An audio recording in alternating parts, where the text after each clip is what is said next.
Hello and welcome. My name is Kelly Brown and I am the Associate Director of the University of California-wide Humanities Research Institute. I know that the topic of this webinar, one's own student loan debt, can, at least for myself, inspire feelings of anxiety and confusion and frustration.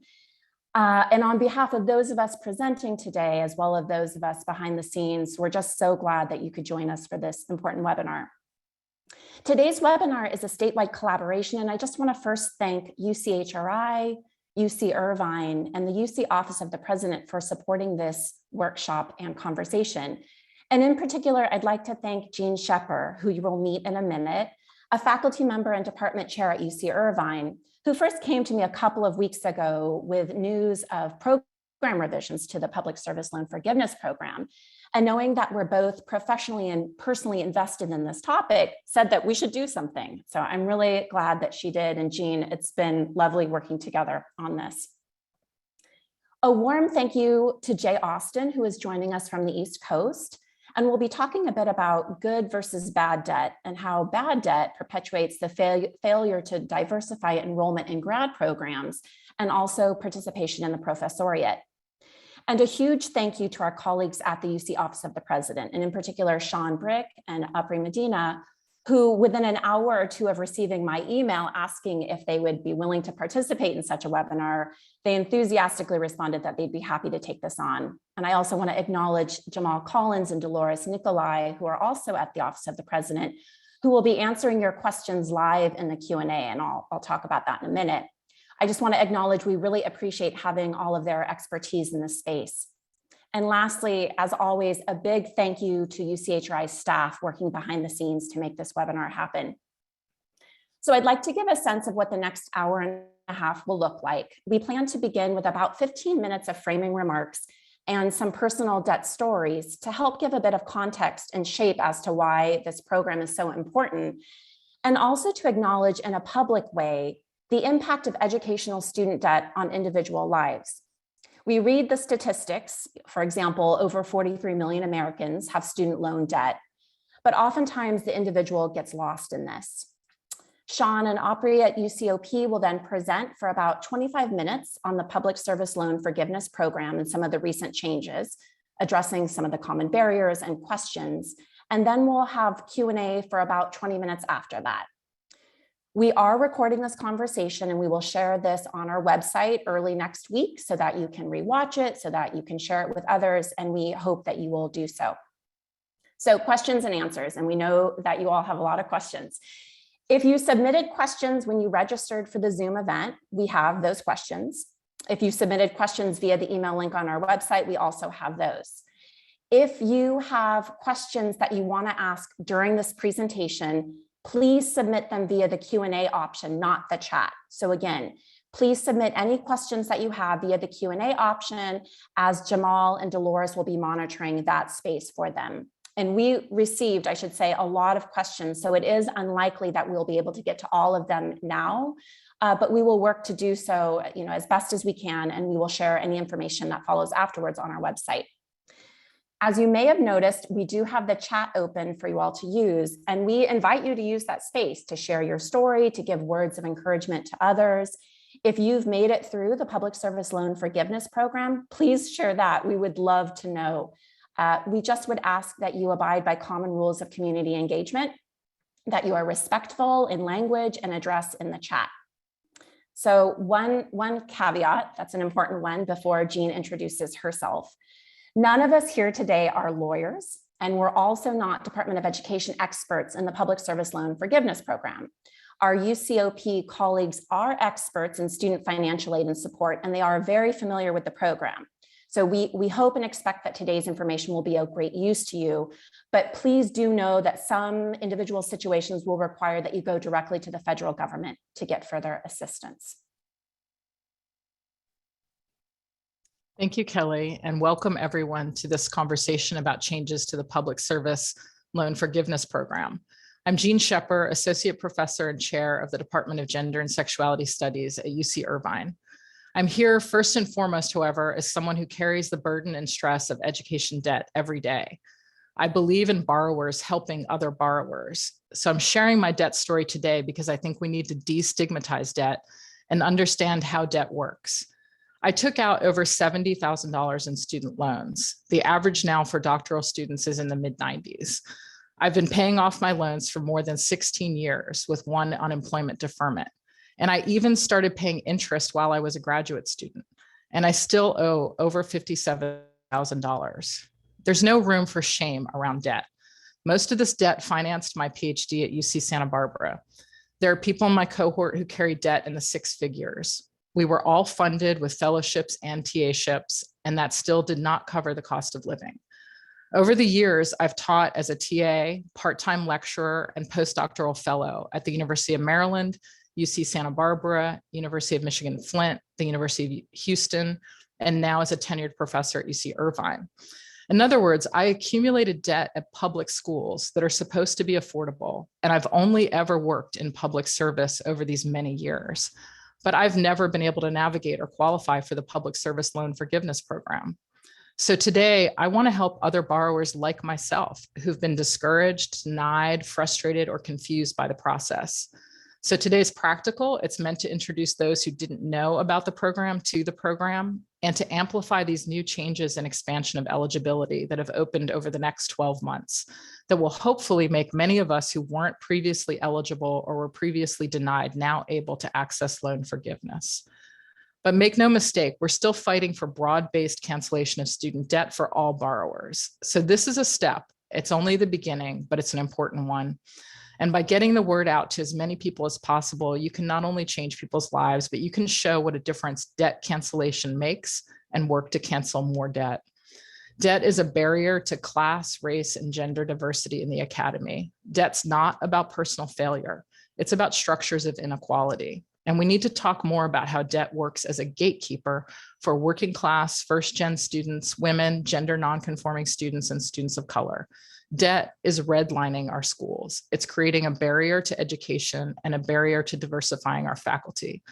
Debt's not only an issue for our undergrads and grad students, but for alumni, parents, staff, librarians, lecturers, and tenured faculty. As I wrote in an article for Radical Teacher, we're all mortgaged minds. Something that we do not often talk about and don't talk about enough is how the debt spiral impacts knowledge production.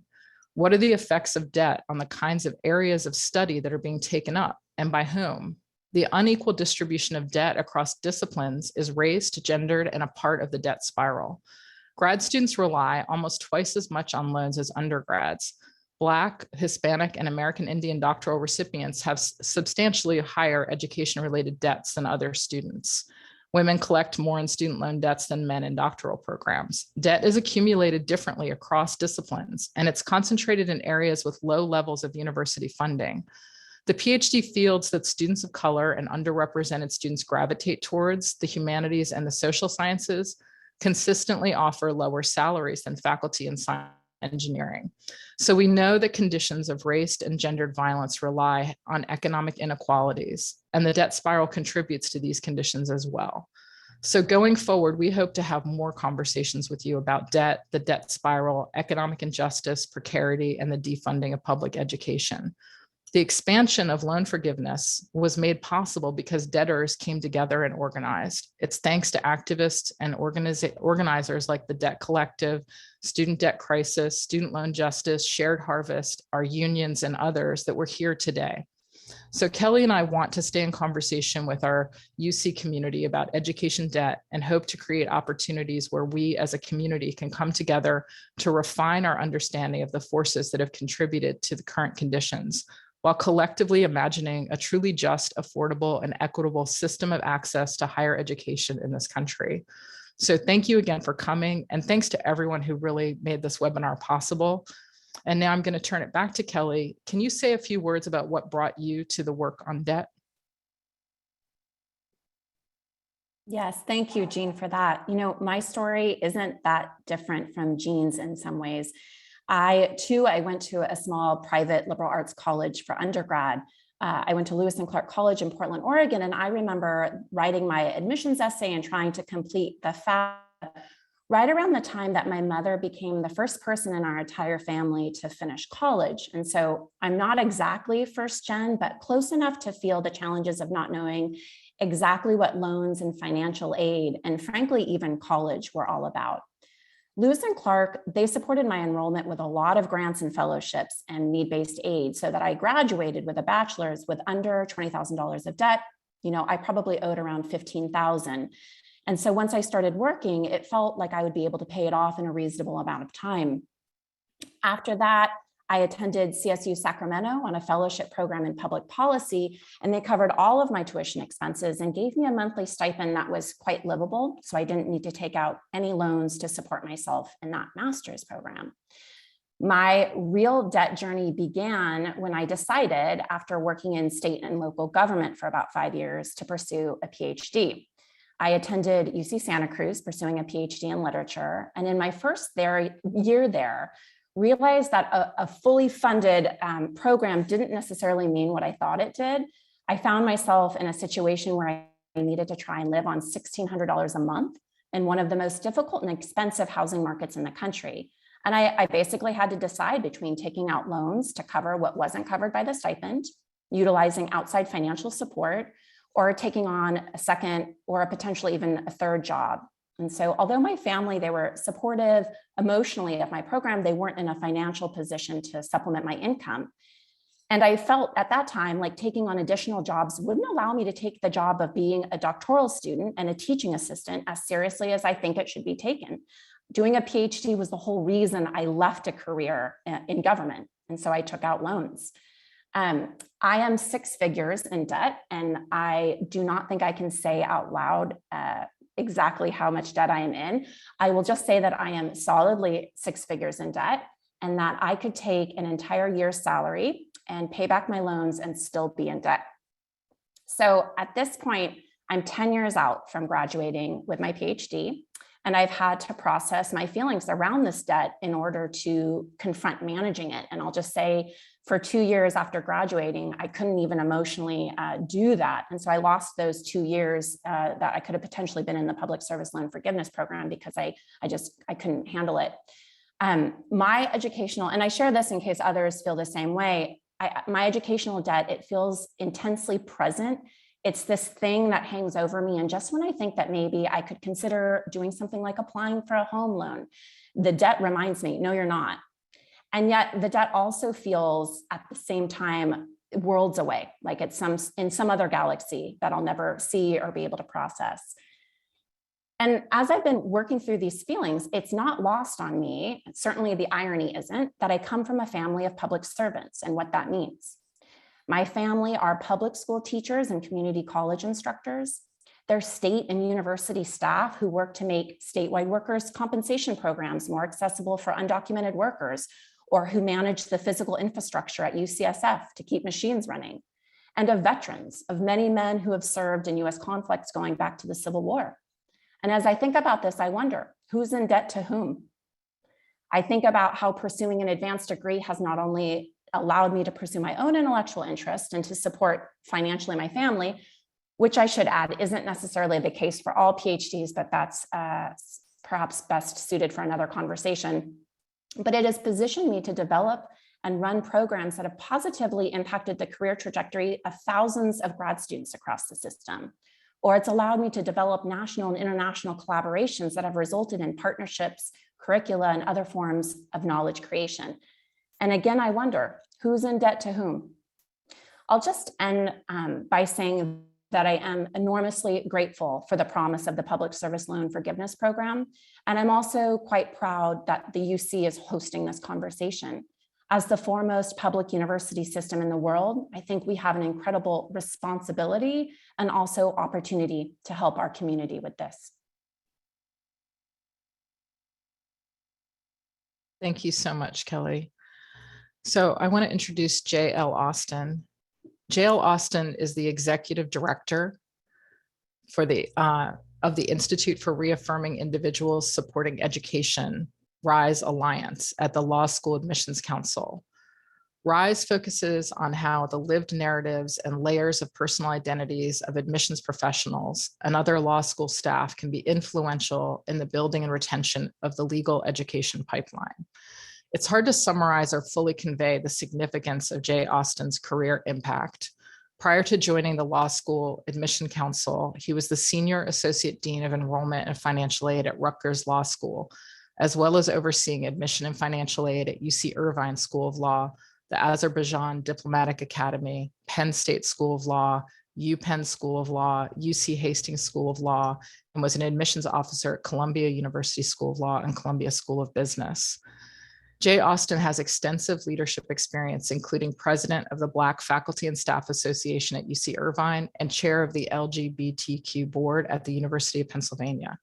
Outspoken about topics pertaining to the value of inclusivity, Austin has presented on a range of topics, including the critical need to consider the intersectionality of lived lives in admissions policies and practices, and inclusion, diversity, and institutional leadership, where a favorite presentation title is, It's More Than Gender Neutral Restrooms, Empowering the Individual and Transforming the Institution. Jay attended Columbia University, where he studied biology, psychology, and completed a postgraduate certificate in international management at the University of Liverpool. Thank you, Jay, so much for joining us today. Thank you. Thank you, Jean. Thank you, Kelly. And I'm delighted to be here in this really critical and important topic. And I hope to do some framing around this. As someone who's, I'm going to just set up my slides here. As someone who's been incredibly involved in both higher education, also in financial aid over the course of my entire career, I have a unique lens, and I'd like to just share some thoughts with you as you sit for this very important topic. And I just want to thank my colleagues, both in the UC system, as well as all of you who are in the audience listening today. If you Google the words inclusive excellence, lots of stuff comes up.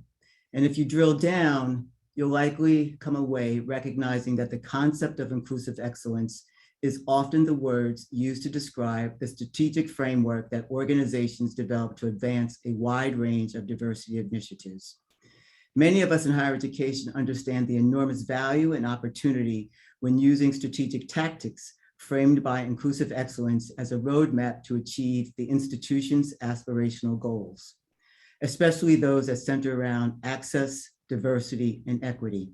In many circumstances, the diversity efforts usually align with the institution's overall mission and vision.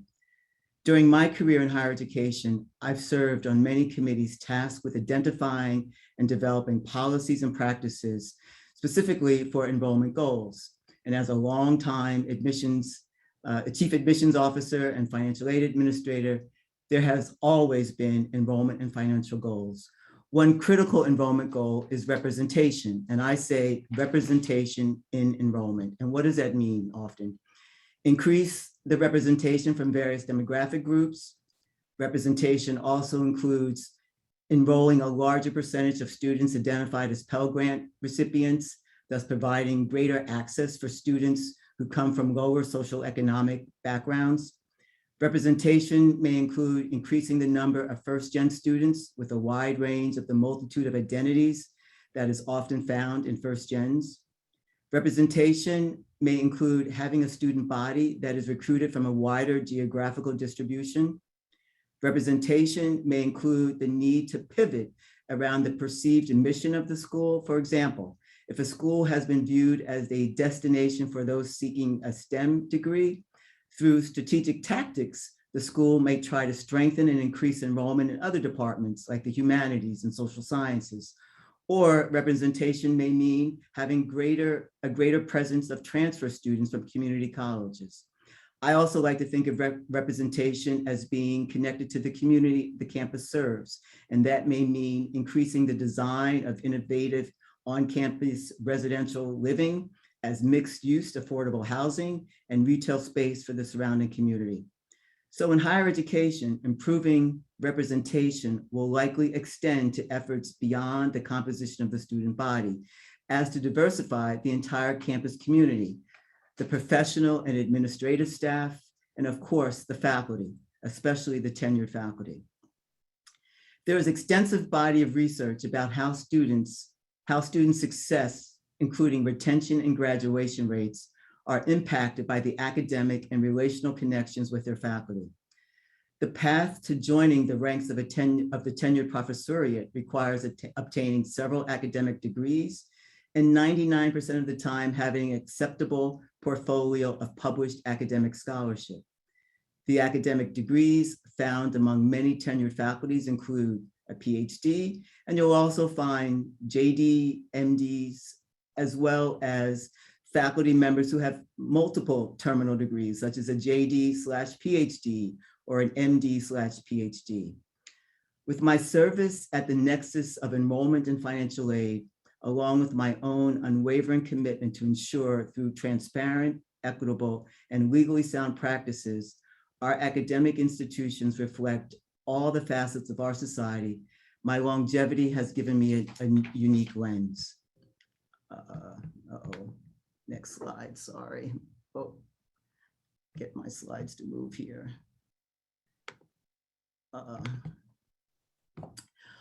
Although I'm probably off by several millions of dollars, my guesstimate of the amount of scholarship support that under my watch I've shepherded to the thousands of students across the many institutions I've worked at is slightly more than $200 million.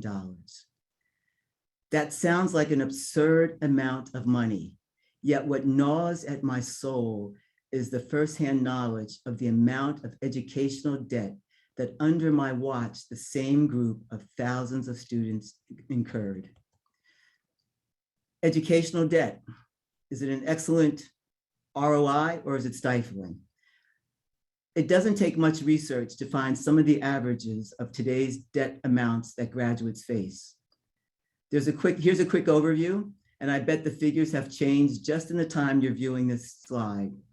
These dollar amounts are averages, and as you've heard, it would require a deeper dive to see the variations between those that attended public or private schools, within the disciplines, and of course, the aggregate of multiple degrees. So of course, the question is educational debt provide a reasonable return on investment, or is it so crushing it's stifling? Educational debt perpetuates the failure to diversify enrollment in graduate and professional school and the professoriate. What can be done? You know, I started my remarks about how one strategic tactic to achieve inclusive excellence is representation. And for that goal for representation, how it extends to the academic faculty. It's this very strange mashup to think that being saddled with student debt may actually work against opportunities to diversify the ranks of a tenured faculty at a university or college, or for that matter, a teaching career at any level within the ecosystem of education. As I have entered what is probably the final chapter of my career, here's what I believe. Commingled with the other mitigating factors, if the current status quo is any indication, educational debt is and will become a greater obstacle for achieving greater representation within the academic faculties. Why do I say that? Debt is a barrier, you've already heard. Any way you slice it, owing money can be problematic in the quest to pursue one's short and long-term dreams of becoming an academic.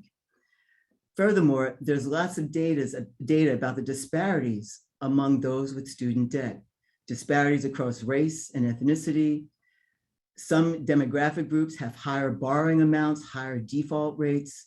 There are disparities among and between those with debt across discipline and the type of terminal degrees. There are disparities between and among those with debt from public versus private schools. We know about the wealth gap. We continue to hear and read about the wealth gap, which curtails access to existing capital and borrowing options. Being saddled with debt eliminates any hope of building wealth, especially intergenerational wealth. Maybe forget about that home ownership, your ability to buy a car or to pay off other household or personal debt. Whether you wish to become an elementary school teacher or a tenured professor at a university, you may find yourself struggling to manage and repay 5 to 6 figures of educational debt. Dismantling barriers. So what can be done? Today, you're listening to an incredible panel to learn more about changes to the loan forgiveness program. And regardless of your lived narrative, I hope many of you will benefit from the information and ultimately take the steps the federal government is putting in place to alleviate and perhaps eliminate the burden of educational debt. But what else can you do? Well, if you are currently or just beginning your educational journey, do your due diligence, ask questions, understand what you are borrowing and the repayment options. Do this before you decide to accept any offer to enroll. Through thoughtful advocacy, encourage academic institutions to offer more grant aid that is based on financial need, thus reducing the over-reliance on the need to borrow. I know that won't make the lenders happy, but who cares? Down the road, if you find yourself in a position to make meaningful contributions to support the educational journey of others, please pay it forward.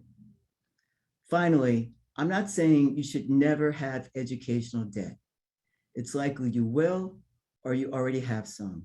But what I do hope is you consider to seek out other actions that you can use to minimize your borrowing or maximize opportunity for repayment. If you are currently on your educational journey, let me share this advice. I realize it's hard as I had my own educational debt that took more than 2 decades to repay. You must exercise discretion and restraint of your spending while in school. Back in the early days of my career in legal education, I would tell any law school student who would listen, don't live like a lawyer while you're in law school, because later, when you are a lawyer, you will live like a student. Unfortunately, today, with the burden of debt, I have to say that advice sounds incredibly shallow. Nonetheless, it is easy to see how your educational debt can be equated to a huge rock tossed into a pond that doesn't just create small ripples, but it's a huge tsunami that can easily overshadow your life and derail any best effort of an academic institution to recruit a diverse faculty under the framework of inclusive excellence. I thank you for my remarks, being able to present with you all today, and I hope some of this you'll take to heart, and as you go on your journey, stay strong. Here's where some of my information has come from, and I'm going to turn it back over to Kelly. Thank you so much again.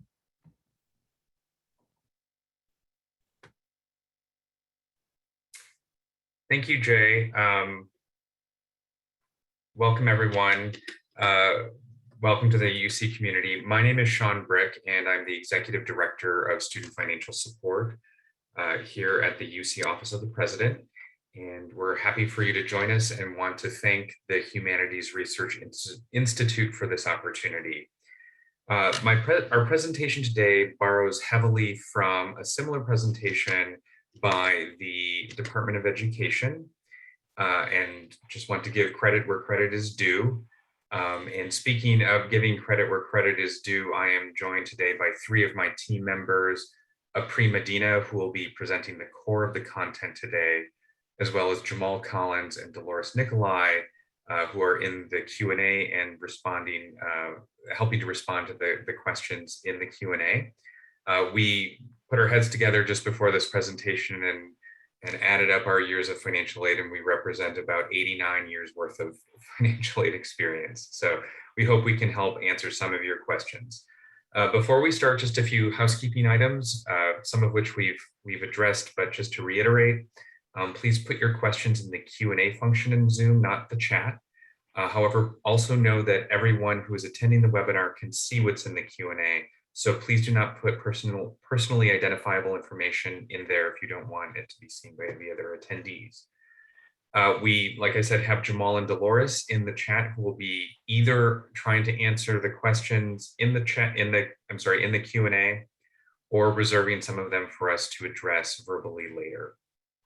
Finally, with a lot of critical information, feel free to take snapshots of the PowerPoint slide as we're going along.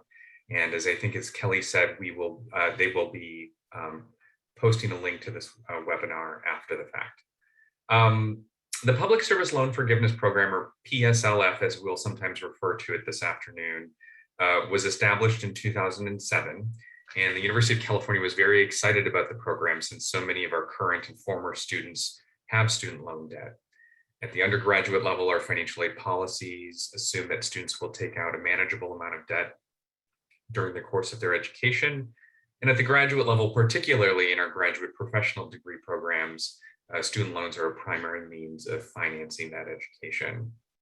This is true across the country as well. And so just to echo Jean's comment earlier, there should be no shame in having student loan debt. For better or for worse, it is an integral part of how Americans finance their education. For many years, UC law schools, frankly, had similar programs to PSLF called the Loan Repayment Assistance Program to encourage our recent graduates to enter public service law. And then when the federal government took up the mantle, we were very excited and advertised that opportunity to our students, not just in law school, but in other programs as well.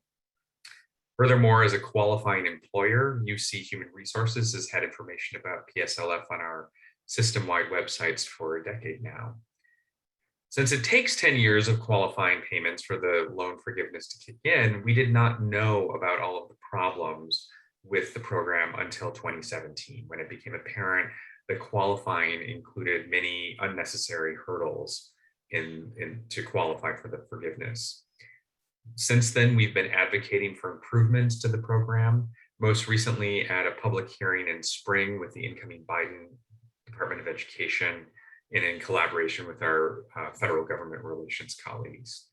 We've also been encouraging UC professional degree programs to include information about PSLF in their financial aid plans when they submit proposals to the Board of Regents for increases to their professional degree tuition.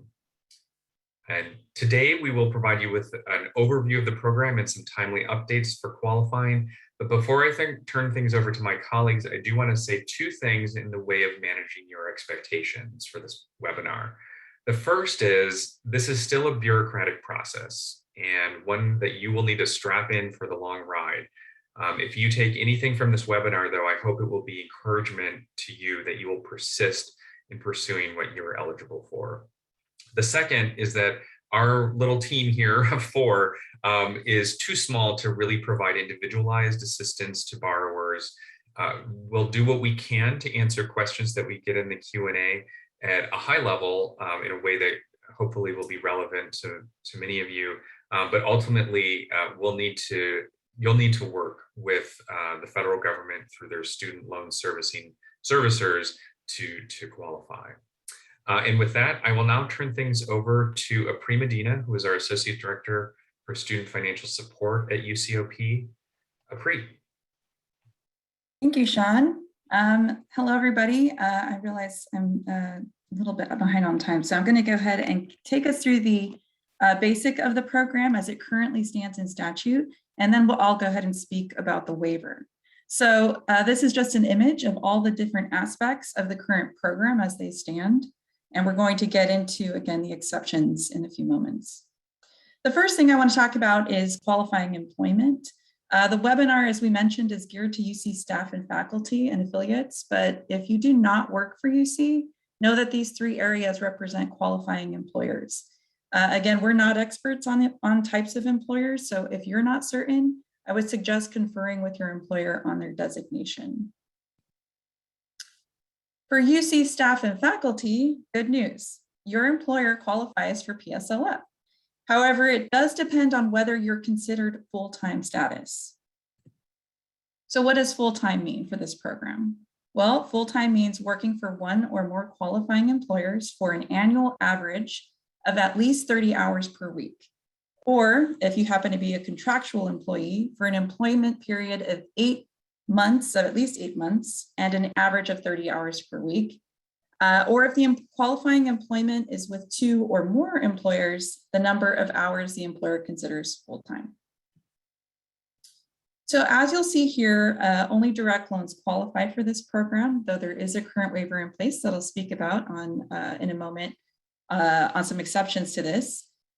If you have FFELP or other education loans, you could consider consolidating those into your existing direct loans. By doing that, you repurpose those programs as direct loan at the time of consolidation, making them eligible for public service loan forgiveness. On this slide, you'll see a list of qualifying repayment plans, meaning you must be paying your loans back under one of these plans. The 10-year is colored yellow because though it qualifies for public service loan forgiveness, it'd be unlikely you would have anything left to forgive if you've already made 10 years worth of repayment.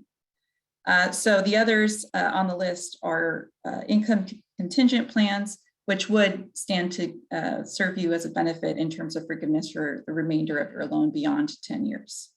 As a public service employee, income contingent tends to make sense given our pay tends to not be as competitive as other industries. And it's another reason that PSLF was developed to recognize our service for the public good, though pays typically are lower initially. So what are qualifying payments? Well, you must make 120 monthly payments after October 1st, 2007. That's the beginning date of this program. They don't need to be made consecutively, but they must have been made for the full amount as calculated by the month for your plan. So again, these payments only count towards the 120 if they're made on time, which means within 15 days of the due date. Under the current plan, under the current PSFL program, if you made multiple partial payments, even if you made an overpayment to try to reduce your balance, the payment only counts once in that month. So in summary, here are the areas of consideration before applying under the basic PSLF program. Again, you need to be a full-time status at a qualifying employer, have direct loans or consolidated direct loans, if you consolidate your FFELP or your Perkins loan, and be in an eligible repayment plan and have made 120 qualifying payments. So now we'll get into the steps to applying. And I do want to note, as someone who's actually gone through this process, it is, as my colleagues mentioned, it is a process. So we are going to give you some tips at the end, but just from my own experience, I did get approved last year. It's very ecstatic, but it did take, it did take some months to go through and making sure that I had all my ducks in order. So here's some of the steps on how to apply. So last year, the Department of Education actually merged all of their forms into one form. So when it's, let's say you know you are not at 120 qualifying payments, you would still submit this form to get your count as it stands now, right? So you just want an accurate count of how many months so far you've made towards this 120. You would still submit the public service, the PSLF or TEPSLF form, they're both the same thing, in order to apply for forgiveness, or again, just have that payment count made, okay? And I'll mention more on the TEPSLF in a future slide. But this is essentially just to give you kind of a step-by-step of what happens after you submit the form. It does have to be assessed by the servicer. Currently, that's Fed Loan Servicing. And they do have to assess your qualifying periods of payment, meaning did you work for a qualifying employer and did you make your payment on time under a qualifying repayment plan? One more note, when you submit the application, signatures do matter. So the Department of Education will not accept a cursive font or any other type like Adobe automatic signature. On this chart, you'll see the acceptable signatures listed as yes. So someone can hand sign it, wet signature is still acceptable, or a scanned photo of a signature that was hand drawn on paper. This is small text, but this step-by-step process is how UC employees, staff, and faculty can submit for employment certification and or for forgiveness through this program. These steps are available as well on UCNet, the website. The link will also be on the resource slide of this presentation, and I would encourage you to take a snap of the resource slide when we get to it towards the end. I would also encourage you, you can also start with your payroll office at your particular UC campus. Sometimes they'll go ahead and complete the form or sign it for you as opposed to this process, but some campuses might just redirect you to UC Path. So now let's get to the update for this program, which is the limited waiver opportunity. But first, a quick note on the difference between the waiver and the temporary expanded PSLF program that you may have heard about this last year. PSLF went into effect under the Consolidated Appropriations Act of 2018. That program was designed on a first come, first served basis. And it was essentially, all it did was it said, okay, we realize there's some structural problems for the PSLF program, the largest being that some students were guided into the incorrect repayment plans. So what TEPSLF did was it expanded the type of repayment plans that could qualify for the program, namely the graduated repayment plan, extended repayment plan, and consolidated standard and consolidated graduate repayment plans. However, it can still only count FELP or Perkins loans if you happen to consolidate them. And it didn't allow for payments that were made on those loans prior. So essentially what that means is the clock starts over for those loans, okay? Additionally, it requires your payment amounts for the 12 months prior to you applying for this TEPSLF to be at least the amount that you would have paid on an income-driven repayment plan. So as you can imagine, it's still really restrictive. And so it was very cumbersome. And that's why this limited waiver came about, and we're very grateful for it. It expands, it is a much more robust opportunity. It is not first come, first serve. It's all based on a time limit. So as long as you apply by October 31st of next year, of 2022, again, that's consolidating your FELP or Perkins loans if you happen to have them. That's submitting the PSLF/TEPSLF form to the loan servicer. As long as you do those steps before October 31st, 2022, any payment that you made on your loans in the past is going to be assessed and determine eligibility. And it counts all those prior payments made. And it also expands the same thing like the TEPSLF. It expands the list of qualifying repayment plans and the payment types. So again, much more robust, trying to address all of the structural issues that this program has been experiencing. So again, in summary, the temporary waiver directly applies to two steps highlighted in red on this screen. Under the new rules, any prior payment made will count as a qualifying payment, regardless of the loan type, repayment plan, or whether the payment was made in full or on time. All you need is qualifying employment and full-time status during the payment period. However, indirectly, it also impacts the type of loan step that you see there. Let's say, again, you have a FELP loan, you may want to consider consolidating during this waiver period so that any payments made on those loans will count towards forgiveness.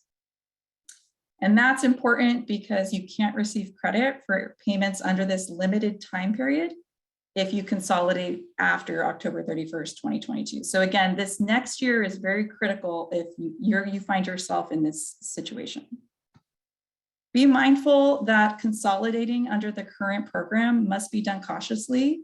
Under the waiver, again, all payments made, even if your loans were FEL loans or you weren't on an eligible repayment plan, they're going to count. But we still encourage you to ask your servicer for clarity on the payments made on your direct loans and how those would be treated if you were to consolidate. So again, here's some summary, some of what I've gone over in terms of the time period for this waiver opportunity. You may receive credit towards public service loan forgiveness, provided again, you have qualifying employment. If you made payments on any type of non-consolidated direct loan, on any repayment plan prior to October 6, 2021, because that's when this plan went into effect. And in terms of actions you'll take, that's really dependent upon your particular situation. So here's a chart, and I would encourage you, if you get a chance, to take a snapshot. Otherwise, this webinar will be posted later and you can refer back to it. I also have the link in the resources that essentially gives access to this information. But it breaks it down by what type of borrower you are. If you have FELP or not, if you're a direct loan borrower who has submitted an employment certification or PSLF form in the past and was denied. And it also has instructions on if you've never engaged in that conversation before or had us applied before. So a couple of tips, and based on my own experience, these are all, and our team's experiences, these all hold true. Please keep documentation of everything, okay? That includes conversations that you have with your loan servicer, including Fed loan servicing, if your loans are transferred over to them. Let's say you're with a different servicer at this time. Keep documentation, print out your payment history. That's going to be critical as the Fed loan servicing contract ends December 14th of this year. They're the primary servicer for the PSLF program. We do not have information at this time on who will be taking over their portfolio for this program, but you will be notified if you happen to be with them either way when that decision takes place from the Department of Education. So again, keep records of everything, print out everything. I used to record the dates that I had conversations with folks at Fed loan servicing. I take down their badge ID number and then a summary of our conversation. And that's just because it's a complicated program and it's complicated for the servicers as well. So I want to be sure to keep all of my data and facts straight. So if there's any kind of disagreement or error that I notice, that I can go back to those records. And also if consolidating, again, proceed with that paperwork first. Your consolidation must be approved first before you go and apply for PSLF in the case of if you have FELP loans or Perkins loans that you're trying to, or other type of education loans that you're trying to consolidate into this program for consideration. Again, here's a resource of all the information that was reviewed. I know it's quite extensive. Again, feel free to take a snap. I'll leave it up for 1 second here. Just a note that the PSLF form with help tool in the middle of your screen has not yet been updated with the waiver opportunity information. So please don't rely on it for that particular decision-making in terms of the waiver opportunity. I would just refer to the FAQs on the Department of Education site regarding this program, which are also listed on this resource page. And with that, I believe we will take questions. Thank you, Shawn and Apri, for that presentation. We've had a very active chat with a lot of questions in the chat, a lot of questions in the Q&A, and I have some questions that I know you all want to answer live. I just want to acknowledge, we began, so the reason we began with the opening remarks that we did is that I, Kelly Brown, think that debt forgiveness should happen. I think that these are very bureaucratic programs, as UCOP acknowledged. It's a challenge to navigate them. And so this webinar is a beginning. So we hope that it's of some use, but we also would like to know what else, how else you would like to move forward if there's assistance that the UC system in some form may be able to give. So I just want to acknowledge that conversation that's happening in the chat. And to acknowledge that there are some feelings around frustration around this. So can I send a few questions your way? Just put a few out there for you all to answer. So there are several questions around clarifying the requirements. So, is there a minimum 10 years of service with a qualified employer and a minimum of 120 payments? And then a related question is, does it matter where the loans were taken? So that's one question. And then a second question is, one person had a Sallie Mae loan in 1996, and the servicing of the loan was taken over by Navient without this person's involvement. Do you think that that person would qualify for forgiveness? Maybe I'll just stop with the two and then we can move forward from there. Sure. So I'll start with the things I can answer, and then I'll let Apri answer some of them as well. So it does not matter where you took your loans out. So if you went to Stanford, you have student loans. If they're federal student loans, they could be included in this program. And yes, indeed, the parameters of the program require the 10 years of service. So the intent behind it, whether you agree with it or not, the federal government's intent was that you are rewarded after having the 10 years of service. Apri, do you want to add? Yes, and I know and I experienced this too, where my loans transferred servicers several times.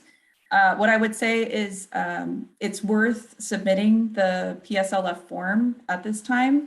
If you feel, if you were denied in the past or told you didn't qualify, but going through, this webinar and you kind of have a sense, oh, I'm working for a qualifying employer, I made 120 payments, or I'm almost near there and I'm on a qualifying repayment plan, or even if you're not, because now the waiver is providing a lot greater expansion, I think it's worth submitting that form. And what will happen is at this time, if you do it soon, your loan portfolio will transition to Fed loan servicing. They're the only ones that are assessing your eligibility, right? They're the only ones counting payments at this time. So I think it is still worth submitting at this time if you were for the Navient person that had that question. And sort of, if I can just piggyback, I'm watching the chat as well. There are a lot of questions about, does the 10 years of service of their 120 payments need to be consecutive, or can there be gaps? Yeah, there can be gaps. So the payments do not have to be consecutive. Your employment doesn't have to be consecutive. But what is important is that when you do submit for certification, they're looking at each of your employers that you had over a certain period of time. So for example, maybe you started off in public service for 5 years, you went to Google or something that doesn't qualify, and then you came back to a public service employer or a qualified employer. What they're going to do is look at each of the employers that qualify and then count those months, assuming, again, you have federal loans in a payment plan. A couple of other questions to put out there. If I previously did not sign up for the Public Service Loan Forgiveness Program and I had qualifying loans and worked for a qualifying employer, can I apply my previous payments 7+ years? Do I file the application now? Another person wonders, could one apply if one works at UCI Health? So an employer verification. Will we be provided step-by-step instructions on how to apply? And then another question is, will part-time on and off again adjunct professors of more than one institution be able to qualify? Is it any easier now? As this person understood it, it was possible, but very complicated to cobble together the 10 years of full-time work. They're hoping that recent reforms have addressed this. And then also wondering, what does UC consider full-time for the purposes of the form? The federal government sets that at a minimum of 30 hours a week, but does defer that. Okay, that's, I'm going to do my best, sorry, because I'm trying to remember the questions and I'm missing the document. So yes, UCI Health, the steps are the same for all UC employees. So as listed on that one slide, but you can also access it through the resources. So it is on the UCNet website, and the person who works at UCI Health can apply through there. And I'm so sorry, can you, oh, thank you. I will go in there. Can you just repeat one more of the questions? Sure. So sorry, I read too many, but a question about whether if one works at UCI Health, will there be instructions as to how to apply? So where to go for that? And then the question around part-time on and off again adjunct professors from multiple institutions, and whether the change has made that any easier in terms of what full-time employment looks like. Is it 30 hours or is it something different? And I'm not an expert on the faculty in terms of their contracts and how that works, but my understanding is, for us, it would be through the UC path. So this, again, that same steps. They would look at your employment across your institutions and make an assessment on if you are averaging 30 hours a week, is my understanding. But I would confer with our UC path folks in that case.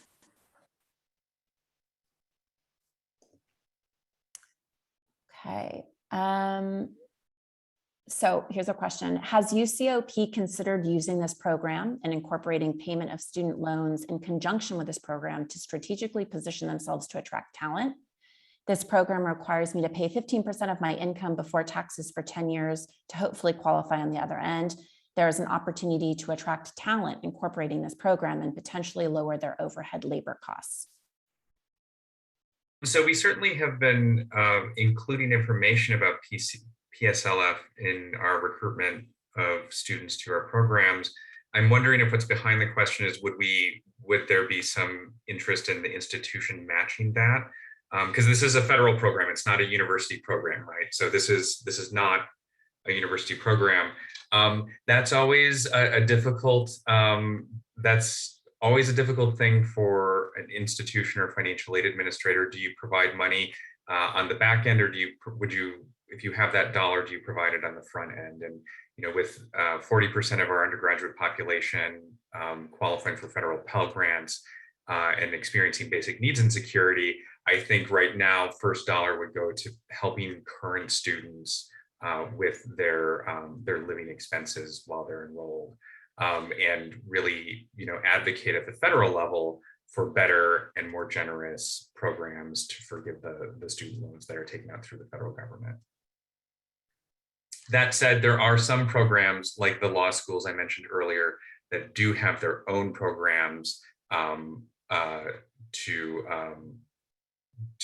help with public service law.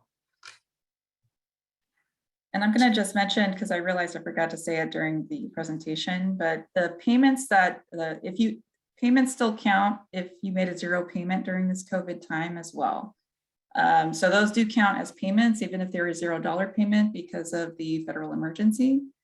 So just a note, because I've been seeing some questions about that. And to those folks who are concerned about payments before you apply, again, it's about if you were making a payment and were you in qualified employment. So it's not about the timing of when you apply for the first time. So they're going to look at your entire history. So just a note on that.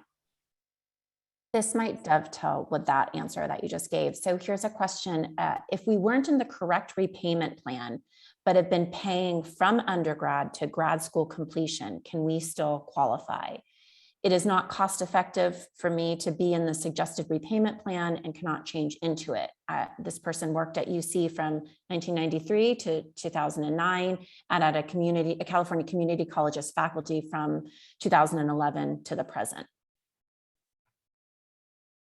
Yeah, so the key there is, yes, you can, during this limited waiver opportunity, your repayment plan is kind of negligible at this point. What matters is the months of payment and when you made them. So in this example, it still would only count the years October 1st, 2007 and later, because that's the initial inception of the public service loan forgiveness. It will not count any payments made prior to that.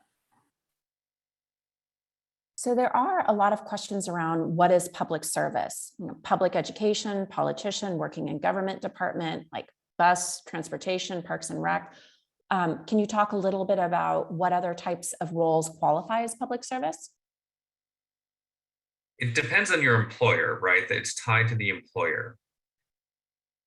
Yeah, and that's typically, like we said on that one slide, it's 501(c) organizations, typically government organizations, but I do know folks who are in public service, but their organizations classified, for example, this is one of the issues that was being discussed in our negotiated rulemaking, is they're classified as 501(c), which is a different type of classification. They tend to be nonprofits that are providing partial social services, and they do not qualify currently under the program. So you do have to fit into one of the three categories. One thing I want to jump in on real quick here, because I'm seeing we have 128 questions, and it's great that there's so much interest, and we're trying to do all we can to give you an overview. But it really is and I've seen a lot of questions about, well, who can I have as an interlocutor, or who can help me with this? You need to help yourself with this. You need to contact your servicer and work with them and press them and really know that you deserve answers from them. And I know that that's not the answer you want, but I think it's important to really know that you deserve to have those answers. And it's just going to take a diligence on your part to demand those answers. My personal philosophy, if you can stand it, is get on the phone, because I also will get turned around doing online research. And sometimes getting that one person on the other line who can really help you out is important. I don't know if you want to add any color to that, Apri, since you recently went through this yourself. Yeah, it is a lot of advocacy. It's a lot of self-advocacy. I'm hopeful with the waiver opportunity that will make it easier. But as we've said during this entire webinar, yeah, you really want to keep good records. You really want to keep trying. And don't give up. It is a process, and, just keeping records and keeping at it are key. So I think, one of the questions that I posed in the chat, and then I will return to the questions, is what people would be interested in hearing from us, and I mean us in a kind of general sense, I don't know who exactly, but around this topic moving forward. And, I guess my question would be like, what does self-advocacy look like? So that might be something that we think about talking about in some depth moving forward, and have some really practical kind of how-tos around that. I will just say for myself, I mentioned in my intro, it took me a couple of years to just like get on the phone repeatedly and to have those conversations and to ask a question and then to think about it and then to go back and call. And that's, and I was able to ultimately get answers, but it was a lot of like going back again and again and again and talking to multiple people. So this isn't good news. But that's just, that's how my process was. Okay, I will dive back into the questions. So I think this you've answered, but I'll say it out loud anyways. What is the best way to get our annual, and our annual being UC, employment certification form signed by our UC campus? Is there a particular process, perhaps an HR ticket submission, or should we contact the records department? This person has had trouble getting it signed and can't find any info on how to do it. Yeah, so what I had to do, because I worked at multiple campuses too, I actually went directly to the payroll office and I looked up whoever the payroll person was for that division or my department that I used to work for. I started there. And to be honest, that actually was pretty fast. Other folks that I know have gone just straight through UC Path and had the process. So again, I would suggest starting with the payroll office at the campus that you either work for or used to work for. See if you can get a hold of, and sometimes if it's not clear, I just started calling people and saying, hey, can you direct me to the person who might be able to sign this for me? And, folks are typically really helpful in redirecting you. Okay, here's a good one. If I previously did not sign up for the public service loan forgiveness program and I had qualifying loans and worked for a qualifying employer, can I apply my previous payments? Do I file the app now? Yeah, correct. Yeah. And yes, you can, again, assuming your payments were made after October 1st, after the start of this program. And then if you have any loans that, as I said during the presentation, any non-qualifying loans like FELP or Perkins, you need to consolidate those, and any payments made on those will also count during this period, assuming you apply during this 1-year period. I think I know the answer to this question, but I'll ask it because they don't. Is the time that you worked for a nonprofit organization or university before taking out the student loan, before being in college, taken into account in this program? No, unfortunately, no. Yeah. I thought through the new loan forgiveness plan, you do not need to have been paying your loan through the income dependent program. I have been making payments for 17 years, but not on that program. Does that make sense? Can you repeat that? I'm looking for that. Yeah, I'm not sure. So I thought for the new loan forgiveness plan, you don't need to have been paying your loan through the income dependent program. I think maybe through consolidation, but I'm not sure. Oh, yes. So the limited waiver opportunity also, yes, expands the types of repayment plans that are going to be considered. So assuming the person applies now, again, during this waiver opportunity and gets their loans assessed, those payment periods, they may have an opportunity to have those payments count. But again, it's, I'm noticing a lot of folks out there who have loans that they've been paying on for quite a while. I would say just recognize they can't go, prior to 2000s, when the inception of the public service loan forgiveness program. Thank you all for taking these questions. So we have several more. If you are in the PSLF program, but still in school, should you still make payments while you're in school, even though you're not required to? That's a tricky one because it depends on, what your kind of work outlook is going to look like once you leave school. It depends on what your income is going to be. I mean, how many payments you've already made. I would say that's a little bit complex. I would encourage that person to go to their servicer and ask what might be best. The income contingent plans, the repay, I will say, at least currently, is the most beneficial one for folks who need like a lower payment because they're not earning money. Sometimes the payments are as low as $25 a month. So in that case, they can guide and better situate the student, because I would hate to put any student in that situation where to be repaying a loan if they can't, if it's not feasible to do so at this time. But that's a complex situation. It really depends on everything that's going on. Great. So this person hasn't been submitting the certified employment form every year, but they have been working for a government agency. What does it mean for those years? Does it mean that they were ineligible even though they weren't submitting the form, or is that what they can do now? That's what they can do now. Yeah. So it's by submitting and applying it's all one form now. It's both the employment certification, public service loan forgiveness application, and to PSLFP. It's all three in one.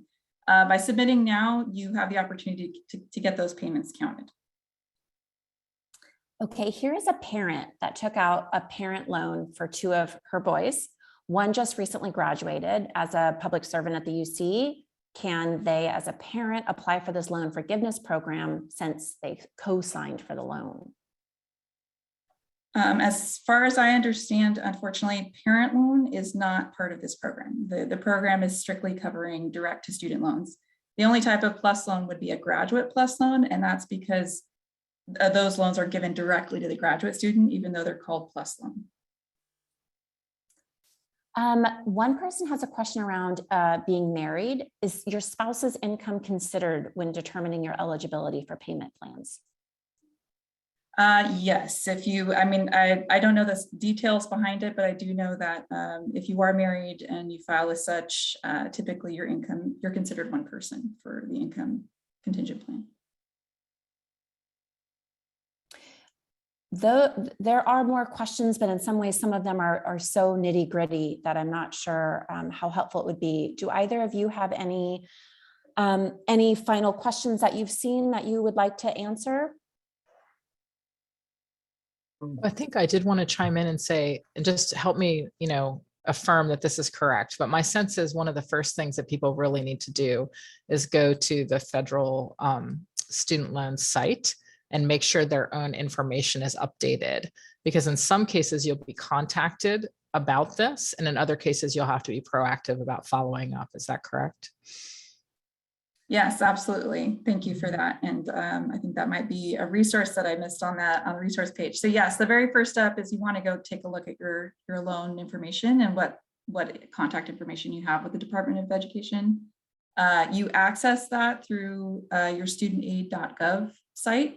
So if you have federal loans, you go there first and you log in the upper right with your FSA ID and password. And then I would check the contact information there. And then also who owns your loans right now, or who's your servicer. Exactly. So you understand understand which servicer on each loan, because most students or most borrowers have the same servicer for all of their loans, but that's not always the case. So it's really important to check each of the loans that you have on that site to make sure you have who to contact about. Exactly, because I noticed a lot of people were talking about their servicers, and they may not realize that there's like these two places for the information. You can go to your servicer, but then you should check that website and kind of cross-check that information. Mm-hmm. And then the next step would be really, just to keep it simple, the next step would be thinking about consolidation if you need to, Yes. for a lot of people. Okay.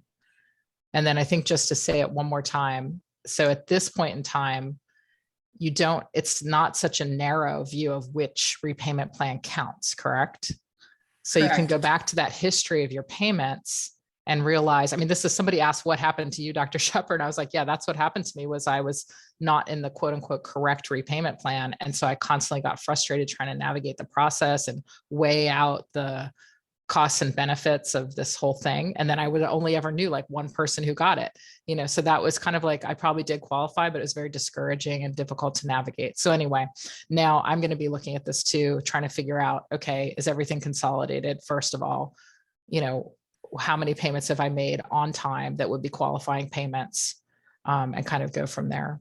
I did notice a lot of questions. And I don't know if I heard every answer, that also had to do with people who were not consistently employed. So like they have some qualifying public service employment, then there's a gap, then they have another public service employment. have we answered that question about? We did, but I can restate that Yeah. you can have gaps. Your payments and your qualifying employment periods do not have to be consecutive. What they'll do is they'll assess every certification you get from each of those employers, because you have to fill out one certification for every employer. And you turn that in as part of your entire application. They will look at each of those periods and determine eligibility. Okay. And then just another one I think we've answered, but I want to reiterate is, these COVID, this COVID suspension of payments is going to count. Correct. Yes. As payments.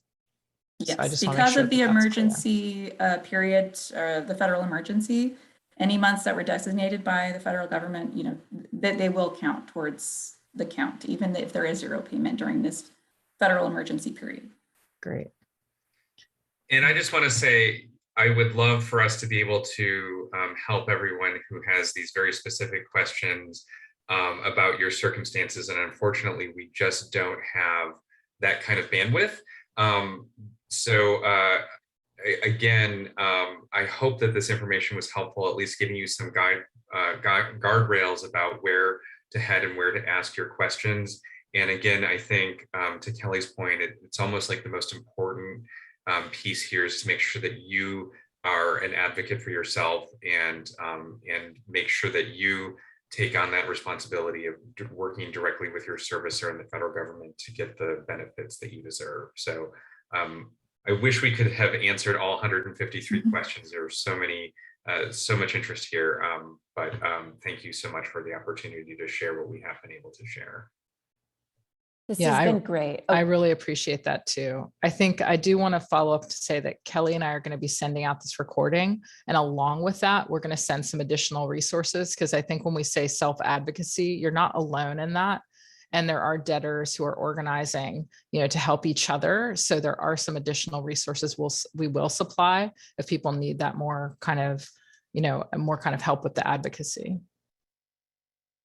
Exactly. So we encourage you to visit uchri.org/events. That is where we will post the video, as well as some additional resources. And we've been making notes of all of your suggestions in terms of what's next. And so we also have a record of these questions in the chat. And so we will be going back to that to look at where people are at and what some of their challenges are, and perhaps even go to the feds and see if we can get some support from the federal government around these questions. So I just want to thank everyone for attending today. Thank all of the panelists for taking time out of their busy schedules to come and answer these really technical questions. We appreciate it, and we will be in touch. Thank you everyone so much. Thank you So all. that's it for today, and we'll hope to hear Thank you, more from you everyone. in Thank you. conversation. Thanks.